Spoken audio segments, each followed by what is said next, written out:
Sinampahan ng patong-patong na reklamo si Vice President Sara Duterte bukod pa yan sa disbarment complaint at sa nilulutong impeachment. Tila nagka-unity ang ilang kritiko at dating kaalyado ng mga Duterte na ang gusto na ngayon ay mapatalsik ang bise. Marami raw kasing red flag si VP Sara. Nasa frontline na balitang yan, Gio Robles. Sa video na ito na ipinalabas sa presko ng PNP, makikita si Vice President Sara Duterte na kinakausap ang police doctor na inatasang sumama sa paglipat sa ospital kay Attorney Zulaika Lopez noong Sabado. Maya-maya umeksena ang head ng Vice President Security na si Colonel Raymond Lachica. Itinulak at itinaboy niya ang pulis. Huwag ka na bumida! Huwag ka na bumida, sir! Please, back up! Ang police doctor na nasa video si Police Lieutenant Colonel Van Jason Villamor.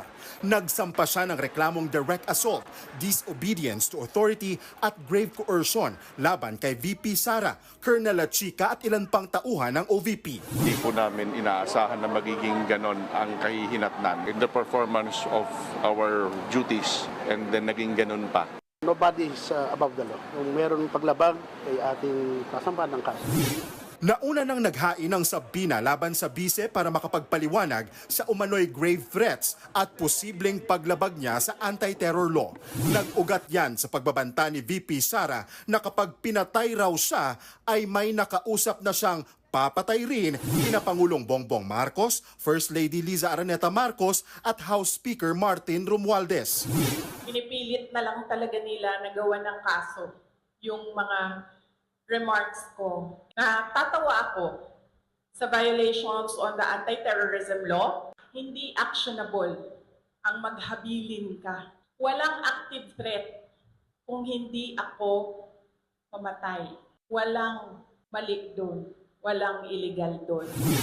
Bukod sa patong-patong na reklamo, meron pang inihaing petisyon sa Korte Suprema para ipa-disbar si VP Sara. Si Presidential Advisor for Poverty Alleviation Secretary Larry Gadon ang nagsampa niyan. Ito, si Vice President Sara Duterte nagtatangka na patayin ang presidente, patayin ang First Lady, patayin ang Speaker of the House. Tingnan ko ang tigas ng Supreme Court ngayon.